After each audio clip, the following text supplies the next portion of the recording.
Doctor Shafiqur Rahman সাহেবকে চমৎকার একটা প্রশ্ন করছি।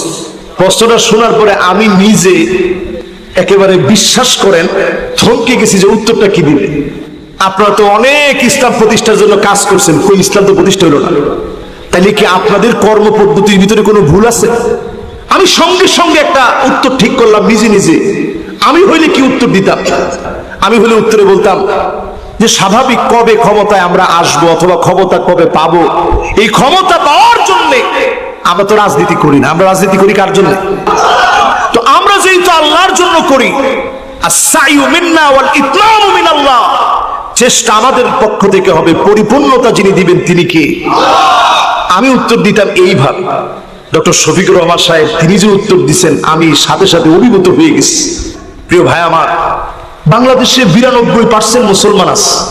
মুয়াজ্জিন যখন আযান দিচ্ছে, হাইয়া আলাস সালাহ হাইয়া আলাল ফালাহ বলে যখন ডাকতেছে, নামাজের দিকে আসেন, কল্যাণের দিকে আসেন বলে যখন ডাকতেছে, মুয়াজ্জিনের আযানের ভিতরে কি কোনো ভুল আছে? মুয়াজ্জিনের আযানের ভিতরে কোনো ভুল নেই। 92% মুসলমান সবাই এটা গ্রহণ করে নেয় নাই। ঠিক তদ্রূপ ইসলাম প্রতিষ্ঠার জন্য যারা ডাকছে তাদের ডাকের ভিতরে কোনো ভুল নেই। যারা দূরে আছে বরং তাদের কারণে জমিনে দিন কায়েম হয় নাই।